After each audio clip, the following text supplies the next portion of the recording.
Tabe, jumpa lagi dengan saya di Negara Bijaksana, channel yang membahas sebuah persoalan populer di Indonesia secara bijaksana dan dijamin dengan pemikiran terbaru. Ada kejadian di sekolah, kekerasan di sekolah, yang sebenarnya sih kekerasan itu sudah lama terjadi di dunia persekolahan kita ya. Tetapi yang menjadi fenomena baru adalah kekerasan yang terjadi pelakunya saat-saat ini adalah siswa dan orang tua siswa kepada guru. Zaman dulu kejadian itu hampir tidak ada. Zaman dulu hanya kekerasan terjadi murid atau siswa sebagai objek penderita yang dianiaya, dipukul, dicemooh oleh guru. Pada zaman-zaman saya dulu ya, tahun 60-an, 70-an, bahkan mungkin sampai 80-an itu masih. Itu pelakunya adalah guru. Dan kami anak-anak sekolah pada zaman dulu tidak berdaya melawan guru. Karena perlindungan kepada siswa belum ada, beda dengan sekarang yang sudah ada undang-undang perlindungan anak.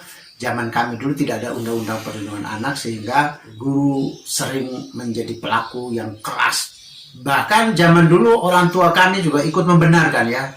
Jadi kalau ada kami berbuat kesalahan begitu, terus orang tua murid tahu bahwa kami berbuat salah, lalu guru marah kami atau guru memukul kami misalnya, itu oleh orang tua kami banyak yang mendukung gurunya. Disuruh, wah enggak apa-apa itu, dipukul saja, dihajar saja itu anak-anak itu. Jadi gitu respon orang tua dulu. Sehingga murid zaman dulu, zaman kami dulu tidak ada perlindungan, nyaris tidak ada perlindungan. Orang tua sepaham dengan guru sehingga kami harus dihajar tambah gitu. Tapi sudah berbeda ketika tahun akhir-akhir ini kesadaran hak asasi manusia mulai bertumbuh di Indonesia, demokrasi bertumbuh pesat di Indonesia, sehingga kekerasan yang dilakukan guru kepada anak-anak menjadi tidak dibenarkan. Siapapun pelakunya tidak dibenarkan. Akhirnya dengan undang-undang itu guru mulai banyak yang dibawa ke pengadilan atau dilapor ke polisi.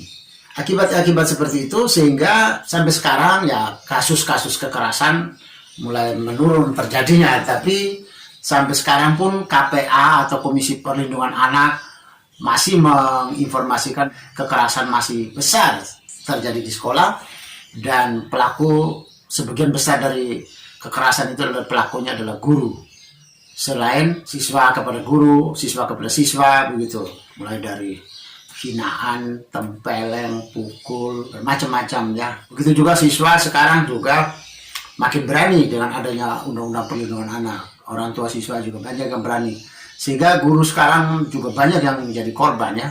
Jadi dipukul, dianiaya, dicaci maki, banyak sekali yang terjadi. Mulai dari sekarang sampai dengan tahun 2018 misalnya, itu kejadian-kejadian kekerasan yang dilakukan oleh siswa dan orang tua murid kepada guru besar sekali. Itu saya tidak menghitung yang sebelum-sebelumnya ya. Yang saya hitung sekitar 5-6 tahun terakhir ini ya.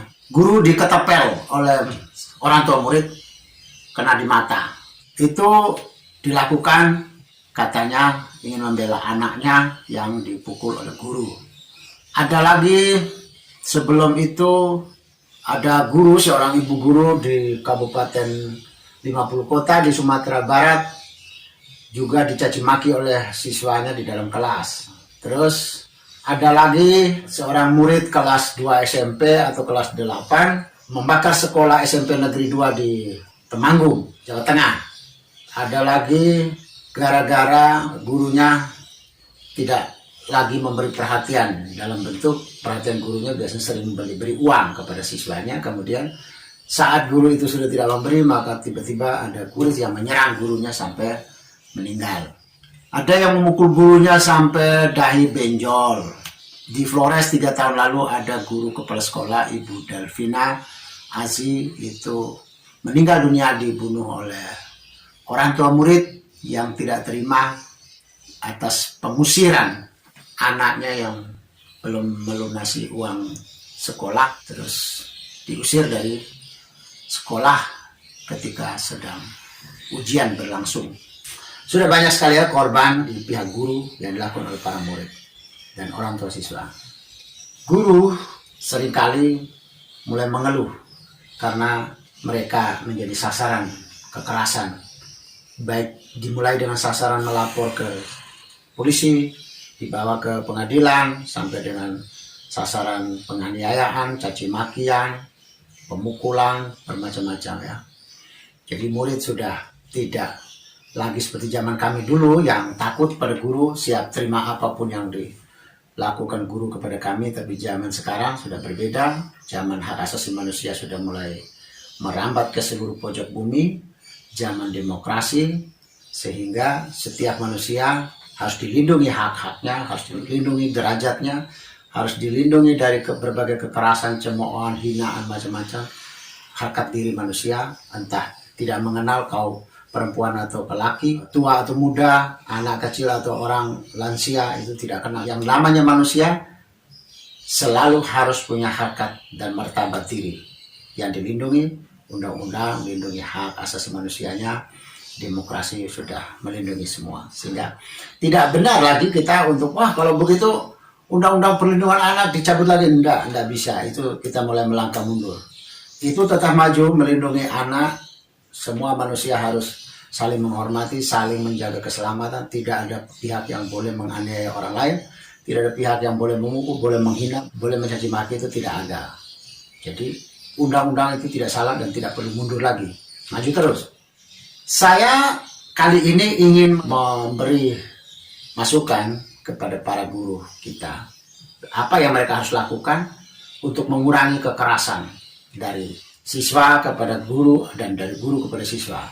Atau ada orang tua murid yang membela anaknya kemudian melakukan balasan kekerasan kepada guru juga. Bagaimana semua ini harus dikurangi dari aspek guru? Saya lihat begini, guru melakukan kekerasan pada murid itu rata-rata pertama karena melakukan pelanggaran. Entah disiplin apapun, disiplin waktu, disiplin tugas, disiplin tata tertib, pergaulan, macam-macam. Itulah pemicu kekerasan. Selain pelanggaran, juga ada yang kekerasan terjadi karena prestasi akademik. Misalnya ada murid yang bodoh, itu minimalnya tuh ada misalnya kekerasan psikis zaman sekarang ya, dihardik, bodoh kamu, mau jadi apa kamu. Tapi zaman saya dulu bodoh pun bisa aksi fisik dari para guru juga.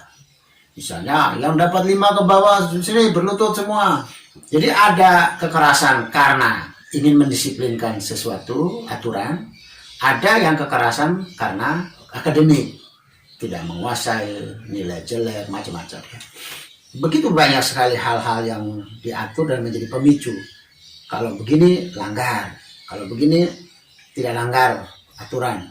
Kalau saya melihat kodrat manusia ya, kodrat manusia itu kan diciptakan untuk mengalami kebebasan, kemerdekaan hidup. Ketika kodrat ini dilawan, dilanggar, ada orang yang merasa dia ditekan, dianiaya, kebebasannya, kebebasan berpikir, berpendapat, berekspresi, macam-macam terhalang. Disitulah kadang orang merasa harus bangkit, membela harga dirinya, membela ketertindasannya. Dia sumpah, dia ingin melawan, memperjuangkan kebebasan itu harus ada di dirinya. Namun etika juga membolehkan atau mengatur bahwa kebebasan orang tidak bisa kebebasan murni, harus dibatasi oleh kebebasan orang lain. Misalnya Anda boleh bebas bermusik keras, tetapi Anda tidak bebas musik Anda mengganggu orang lain, tetangga yang sedang tidur, yang sedang istirahat, yang sedang sakit, yang sedang ingin tenang. Disinilah silakan Anda bebas bermusik, tetapi Anda tidak punya hak untuk merusak pendengaran orang lain yang tidak ingin dia dengar, bukan keinginan dia. Inilah batasan-batasan dalam etika tentang kebebasan manusia.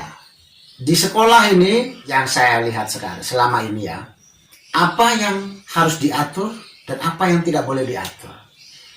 Kalau terlalu banyak hal yang diatur melanggar kodrat manusia sebagai makhluk bebas, makhluk merdeka, maka orang akan melakukan perlawanan. Sehingga yang perlu diatur di sekolah misalnya itu tidak boleh pengaturan itu melanggar hak asasi siswa. Ini yang saya lihat di sekolah-sekolah kita belum tertib, belum paham tentang apa yang harus diatur di sekolah. Dalam rangka mendidik anak secara budi pekerti, mental, moral, apa yang harus diatur. Kalau hal-hal yang diatur itu tidak tepat, maka disitulah guru akan bertemu dengan pembalasan kekerasan yang dilakukan oleh siswa atau orang tua siswa. Karena dia merasa harga dirinya, hak asasi dia ternoda, diambil oleh guru. Maka dia lawan. Itu sudah kodrat manusia. Oleh karena itu, kita harus bisa membedakan apa yang harus diatur dan apa yang tidak boleh diatur di sekolah. Yang harus diatur dalam hidup ini adalah hidup manusia yang secara umum, secara global. Bahwa orang tidak punya hak untuk melanggar atau merampas hak orang lain. Itu adalah etika. Kalau tidak melanggar hak orang lain, tidak perlu diatur. Kalau tidak mengganggu orang lain, tidak merugikan siapa-siapa atau apapun, tidak perlu diatur.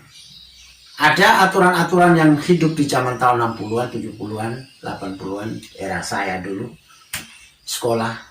Itu ada yang sekarang tidak diatur lagi. Ada yang dulu juga diatur, sekarang diatur, tetap diatur juga. Contoh ya, kami dulu dalam hal berpakaian tidak diatur. Karena waktu itu negara belum maju sehingga mencari pakaian juga susah. Tahun 70-an itu kami sekolah tidak pakai seragam. Bahkan tidak ada yang menuntut berpakaian apa.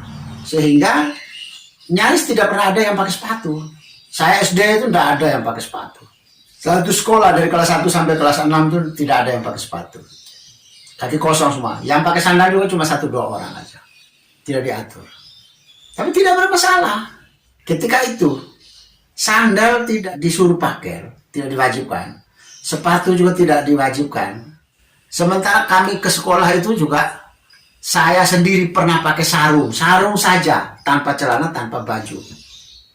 Banyak sekali ya seperti itu. Saya sesekali, karena celana cuma 2, sehingga basah semua, ya terpaksa tidak bisa pakai. Akhirnya tetap mau sekolah, pakai sarung.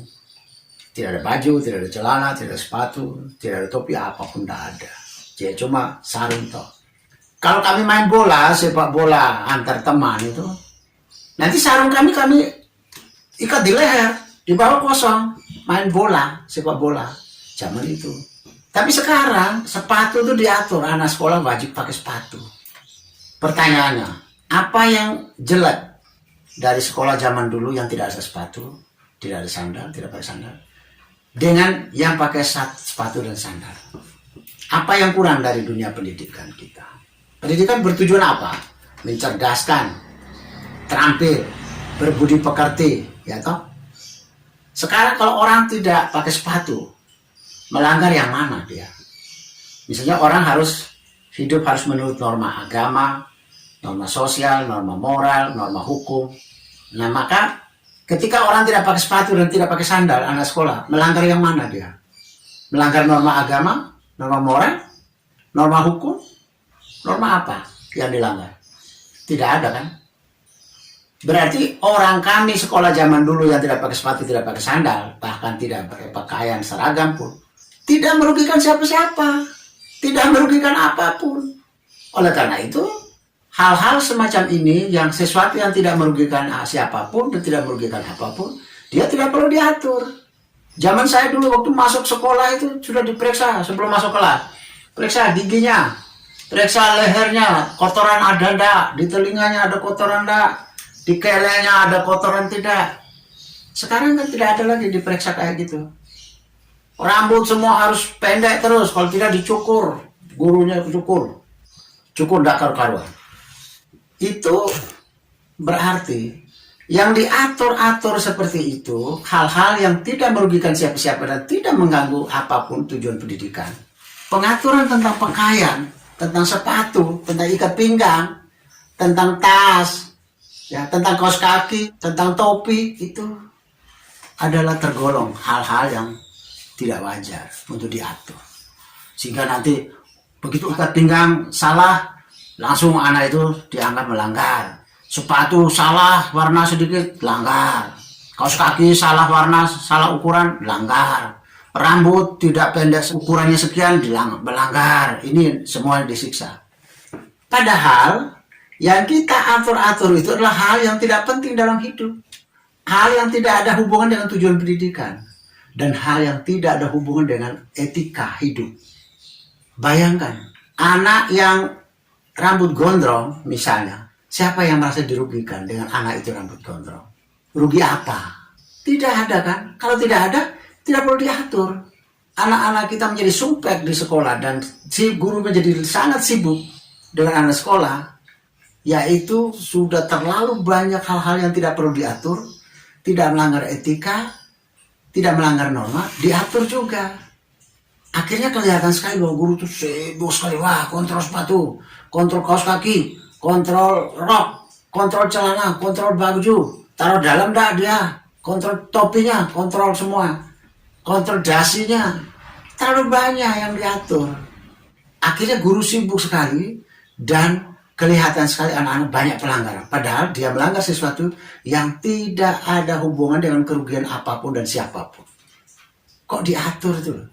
Di sekolah sekarang ya, yang sudah tidak periksa lagi seperti zaman saya dulu tuh. Misalnya mandi enggak, itu kan sekarang tidak diperiksa lagi. Buka mulutnya, lihat giginya, lihat telinganya di sini, ada daki enggak. Sekarang kan sudah tidak ada. Pertanyaannya, kerugian apa yang didapatkan kalau anak-anak tidak mandi sekarang karena tidak periksa lagi? Tujuan pendidikan apa yang kehilangan? Tidak ada aturan lagi tentang periksa siswa mandi atau tidak, siswa sikat gigi atau tidak. Tidak ada lagi sekarang tuh. Berarti kan dulu hal-hal semacam itu diatur tuh tidak berguna. Hal-hal yang sudah menjadi pilihan orang, bukan kewajiban ya, itu pilihan. Hal-hal yang bersifat pilihan itu tidak perlu diatur. Kita selama ini terlalu mengatur hal-hal yang tidak penting. Hal-hal yang tidak merugikan siapapun dan tidak merugikan apapun diatur juga.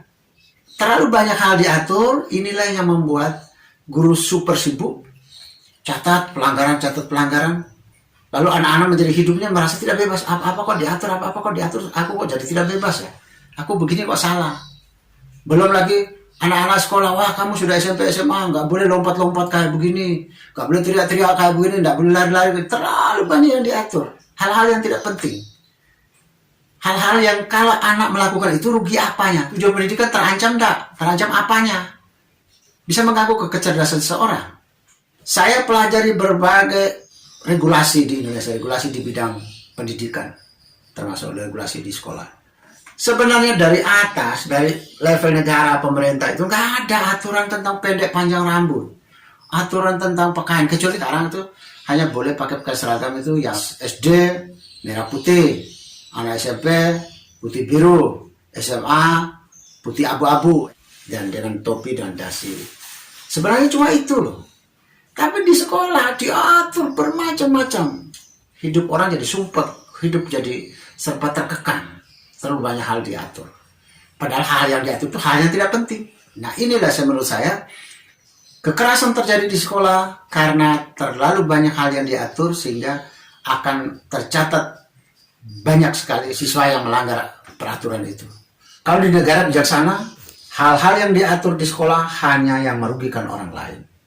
Misalnya dia mengganggu temannya bisa celaka karena dia. Itu bisa. Tapi kalau tidak, bebas.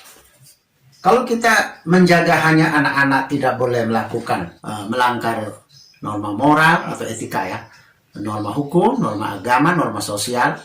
Kalau cuma 4 norma ini sebenarnya tidak terlalu banyak yang diatur di sekolah itu. Sekolah itu, pendidikan itu menjaga peradaban, menjaga norma. Anak ikut norma. Nah, hal-hal yang tidak diatur dalam norma, kenapa diatur? Hal yang tidak dituntut dalam norma, kenapa diatur? Jangan diatur hal yang tidak merugikan siapapun. Yang diatur hanya hal-hal yang merugikan orang lain. Hal-hal yang menjadi kewajiban. Kalau hal-hal yang menyangkut pilihan hidup, tidak perlu diatur. Yang kedua, hal yang perlu diatur ya, yang melanggar etika ya. Oke.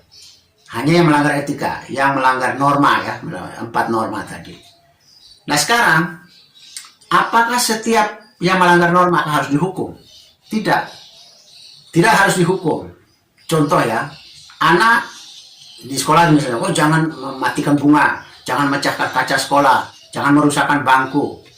Benar, itu tidak boleh. Tetapi itu juga pilihan. Bukan terus anak yang memecahkan pot bunga langsung dihajar. Anak yang pecahkan kaca dihajar, anak yang merusakkan meja dihajar. Tidak begitu. Anak diterapkan tanggung jawab. Ini meja tidak boleh dihancurkan. Tapi kalau siapa yang dihancurkan, tidak perlu memukul, tidak perlu menyiksa dia, tidak perlu menghukum dia. Tetapi dia harus bertanggung jawab. Ini etika, norma yang harus dijaga. Kalau Anda merusak ini, bukan milikmu, ini milik negara atau ini milik umum, maka Anda wajib mengganti kembali. Jadi tidak ada hukuman, tidak ada pukulan, tidak ada hardikan, tidak ada marahan. Yang ada pilihan. Ini tidak boleh dirusak. Tapi kalau dirusak, bayar. Kembalikan. Anda bayar kembali. Ya udah, itu yang diterapkan. Jangan memukul, jangan caci maki lagi, jangan menghina lagi. Sudah bicarakan, ayo. Panggil orang tuanya. Kapan ganti meja ini, kursi ini yang patah. Atau kapan mengganti lagi cat ini, karena cat ini dirusak oleh anaknya. Saya lihat referensinya di sekolah Summerhill School yang berkembang di Inggris. Dan juga banyak sekolah itu, model itu dikembangkan di berbagai negara maju. Summerhill School ada di filmnya juga. Sekolah yang sangat bagus modelnya. Jadi modelnya itu tadi, seperti saya bilang tadi, Summerhill School itu tidak mengatur hal yang tidak merugikan siapapun. Mau rambut apa, pakaian apa, terserah. Mau sepatu, mau kaki kosong, terserah. Oke, itu yang tidak merugikan. Tapi ada hal yang anak-anak melakukan, hal-hal yang merugikan orang lain. Tapi bukan berarti harus dengan caci maki, harus dengan pukulan dia. Enggak. Dia dilarang, enggak. Ini kaca jendela milik sekolah, milik yayasan, milik pemerintah, milik negara untuk dipakai untuk rakyat semua, termasuk anak-anak di situ, murid di situ. Tapi bukan berarti anak itu enggak boleh pecahkan kaca. Tidak, itu pilihan dia. Silakan. Tapi dia tidak bisa lepas dari tanggung jawab. Orang tuamu dipanggil untuk diganti kembali kaca. Jadi bukannya kalau anak merusakkan sekolah, dipukul, dianiaya. Tidak begitu caranya. Dia diberi tanggung jawab. Anda sudah bakar sekolah ini, Anda bangun kembali. Tidak bangun kembali, tidak bisa. Itu etika, itu norma. Anda sudah merampas hak orang lain, hak memiliki, hak warga negara lain memiliki sekolah ini, memiliki bangku ini, memiliki kaca di sekolah ini, di kelas ini. Anda hanya bisa merusak, tapi Anda tidak bisa lepas dari tanggung jawab. Dia harus bertanggung jawab, membeli lagi untuk di sini. Dia boleh saja merusak cat di tembok di sekolah ini. Tapi Anda tidak bisa lepas dari tanggung jawab, harus cat kembali. Jadi tidak ada pukulan, tidak ada cemoohan, tidak ada hardikan, tidak ada penghinaan lagi. Dia tidak perlu menjalani, harus berlutut, harus dipukul, tidak perlu. Kamu sudah merusakkan tembok sekolah kita ya. Jadi kapan kamu cat kembali atau panggil dengan ayah atau ibu atau ommu, kakakmu atau siapapun kamu bayar tukang, cat kembali ini. Artinya, pertama, tidak semua hal diatur. Hanya hal yang merugikan orang lain aja yang perlu diatur. Hal yang perlu diatur pun kalau dia melanggar, dia tidak harus dihukum, dipukul, dianiaya, dihardik, dimarahi, dicemooh. Tidak harus. Tetapi dia tidak bisa lepas dari tanggung jawab, yaitu membangun kembali yang sudah dia rusak. Dia boleh pecahkan kaca, tapi dia tidak boleh untuk tidak bertanggung jawab untuk kembalikan kaca, ganti kacanya. Tidak bisa, dia harus ganti. Nah, ini etika yang harus dijaga. Anak hanya bertanggung jawab pada apa yang sudah dia lakukan. Tapi apapun termasuk guru tidak punya hak untuk memarahi, mencaci maki, memukul dia. Tidak boleh. Jika yang diatur di sekolah dengan tata tertib seperti ini, maka sebenarnya sekolah bukan ladang kekerasan antar siswa dan guru kepada siswa, tidak lagi. Karena yang diatur cuma sedikit sekali. Hal-hal yang melanggar norma saja yang diatur. Pun kalau anak melanggar norma dan merugikan orang lain, atau merugikan pihak negara, pihak yayasan, atau pihak umum, dia tidak perlu dipukul, dia tidak perlu dicaci maki. Dia cukup bertanggung jawab atas apa yang sudah dia buat. Jadi gitu. Di negara bijaksana, para guru hanya melakukan dua hal. Satu, tidak perlu mengatur hal yang tidak merugikan siapa-siapa yang dilakukan oleh anak. Yang kedua, jika anak melakukan pelanggaran atas kerugian yang diderita oleh sekolah, oleh siapapun. Dia buat tidak perlu dipukul, tidak perlu dianiaya, tidak perlu dicemooh, tidak perlu dicaci maki juga. Tetapi dia hanya cukup diminta pertanggungjawabannya. Selamat untuk para guru dalam menekan kekerasan di sekolah, termasuk kekerasan dilakukan para guru, dan juga sekaligus menekan kekerasan pembalasan dari murid atau orang tua murid kepada guru, supaya tidak lagi terjadi kekerasan ke depan. Tensi kekerasan di sekolah harus diturunkan jauh, bila perlu harus dinolkan. Terima kasih, selamat mendidik dengan menghormati hak-hak dan kewajiban setiap insan di sekolah. Jika Anda setuju dengan saya, Anda seide dengan saya, berarti kita berada pada satu perjuangan yang sama, yaitu ingin melihat Indonesia menjadi lebih baik, Indonesia menjadi negara yang bijaksana yang kita impikan. Caranya adalah dengan Anda memberi dukungan dan berpartisipasi dalam channel ini. Subscribe di bawah channel ini, bunyikan lonceng di sampingnya untuk menunjukkan Anda berlangganan secara gratis, dan ada pemberitahuan setiap kali saya mengirim edisi baru. Dan jika Anda setuju dengan ide ini, jangan lupa bagikan ke semua relasi Anda. Terima kasih.